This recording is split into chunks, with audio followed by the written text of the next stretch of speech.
Obamacare. Ain't nobody got time for that. Stupid people are ruining America. The president just wants to take care of you. He just doesn't think you're able to do it for yourself. There's a very thin line between communism, progressivism, Marxism, socialism. The empire will strike back. You still don't know that this was political.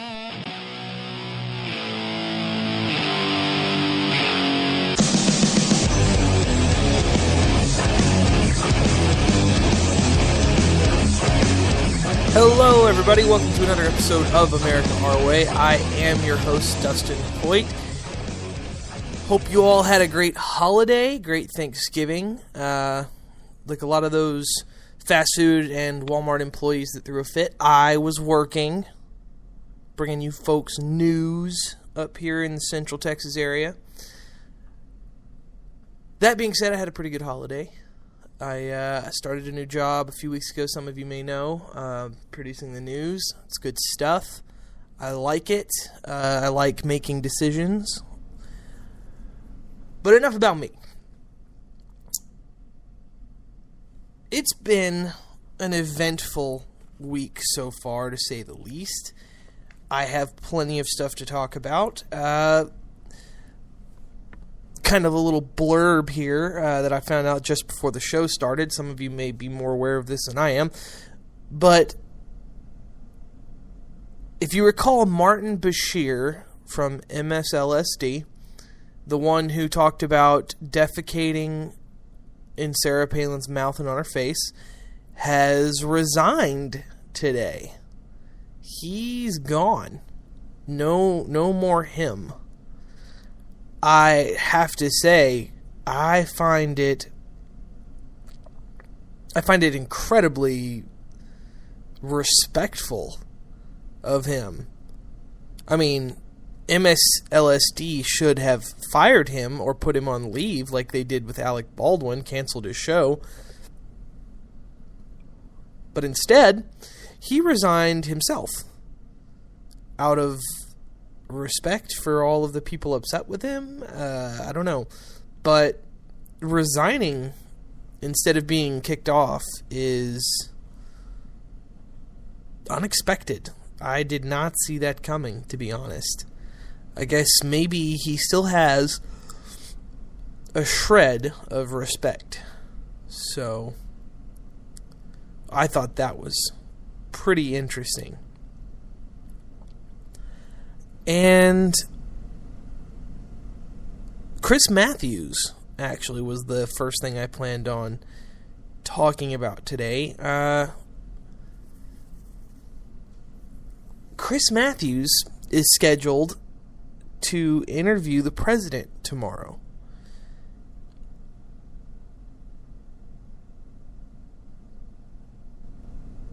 He's going to interview President Obama at American University tomorrow. They're supposed to discuss voter suppression, healthcare law, political gridlock in D.C., growing dissatisfaction, and much, much more.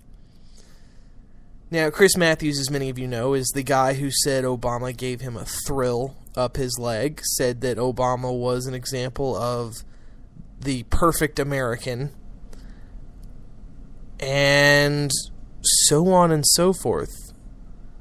I mean, the guy is the least qualified, least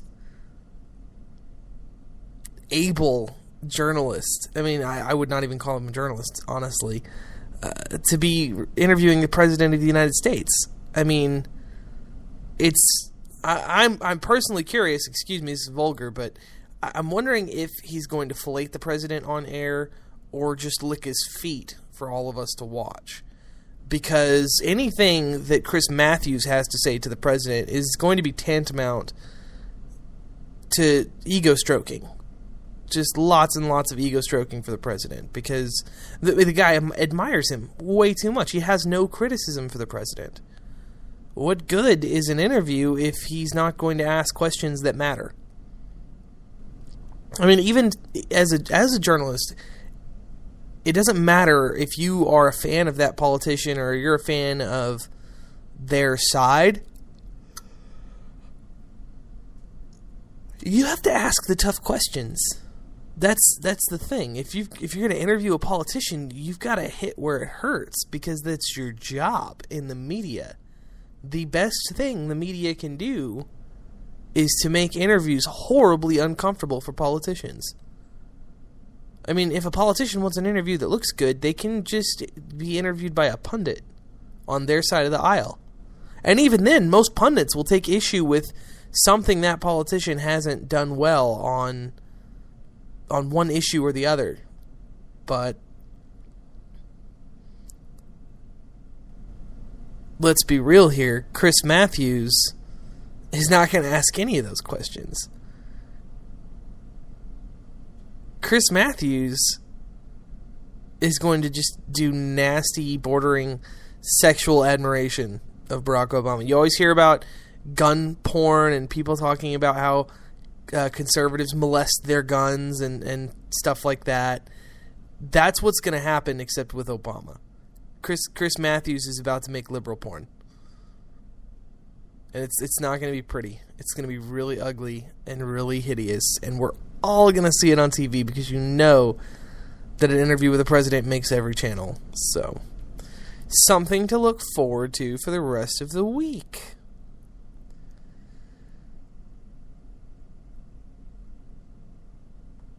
Now, I want to move on a little bit. It's not a big move on, but we're going to talk about disabilities.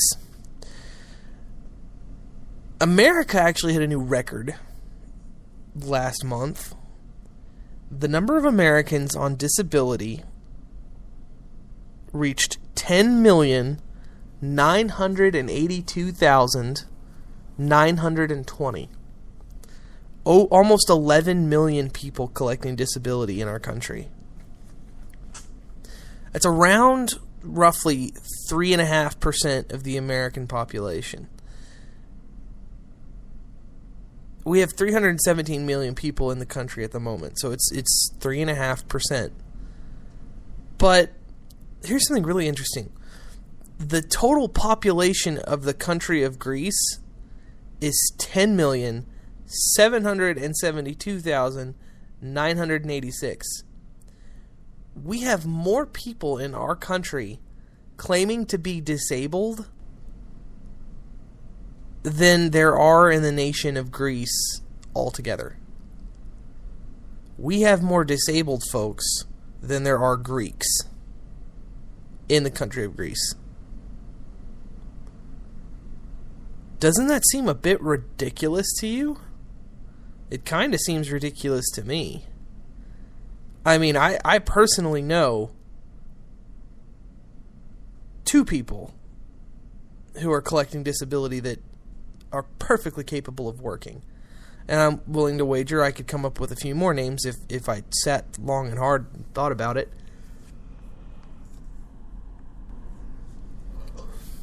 But what the hell is wrong with us? I mean, we cannot possibly have this many people who are incapable of working. I don't believe that for a second. We may have people that are disabled one way or another, but I don't believe that there is any way that many people live in this country and are not capable of holding any kind of job. I don't believe that for a second. There aren't that many people with mental disabilities. And of the people who have mental disabilities, there aren't that many that have physical disabilities. Point being, just because you have one disabled and not the other does not mean that you should be collecting disability. I'm sorry, but if you're mentally disabled, you should be able to do simple manual labor job. You can dig a hole. You could dig a post hole just fine. You could dig a ditch. Mentally handicapped people can use a shovel. It's not a problem. When I was younger, I worked at a lumber yard, and I tell you what, a mentally handicapped person could pick up lumber and put it on the shelf. It could be done. And it's not great money, but it is money. Bet you that mentally handicapped people could stock shelves at Walmart.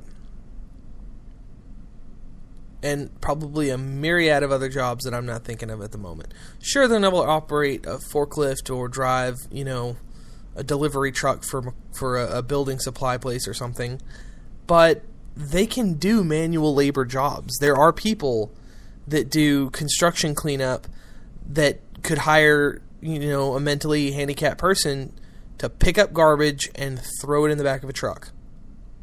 That's a job that a mentally handicapped person can do. And what about the people who are who are just physically handicapped? They're just in a wheelchair. No, I say just in a wheelchair. I mean, it's an awful thing, but the fact of the matter is their mind is still there. They still have a brain. As long as you have a functioning human brain, as long as you're capable of thought to the extent that you're not mentally handicapped, you are perfectly capable of getting on the ball and getting a job that involves your mind. It's insane to say that a paraplegic can't work and must collect disability. Look at Charles Krauthammer. He was still in college when he became disabled. Then he became a columnist and an author and a political commentator. Now, sure, he was in med school, so the chances of him missing out on a career were very slim. But the fact of the matter is, he was already using his mind. He was already doing what had to be done to make money off of his mind. There was no 60-pound lifting that he had to do. All of the heavy lifting at his career involves his mind. Intellectual heavy lifting. So I ask, why is it that we have almost 11 million people in this country on disability when there are so many jobs that these people could do? And question asked, question answered. The reason these people don't work is because they don't have to. The government will support these people just because. And if you're physically handicapped, that is a very appealing thing. I mean, you're handicapped, you poor thing. It's not your fault. Why should you have to suffer? Why should you have to work hard? You can't walk. That's not your fault. The fact that those thoughts are being pushed on any American is a disgusting and vile thing. The idea that any American has the right to not work is horrible. It's a deplorable thing that we've started engaging in this country, and it's unforgivable. No intellectual society, no society of free people can survive telling people that it's not their fault. They don't have to support themselves. Now, sure, there are instances where your house gets blown up in a plant explosion and you lose everything you own, including your job. There are instances like that where you might be hard up for a couple weeks. And for those circumstances and those people, that is what the government benefits are there for. I disagree with them completely because I believe that there are enough charity organizations for you to be able to get up on your feet somewhere else. Move to one of these oil booming towns in Texas or up in North Dakota.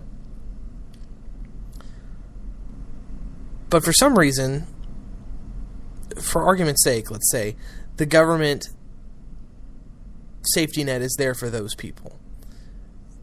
And somewhere along the way, it was made acceptable for people to be told that they don't have to work. They don't have to support themselves.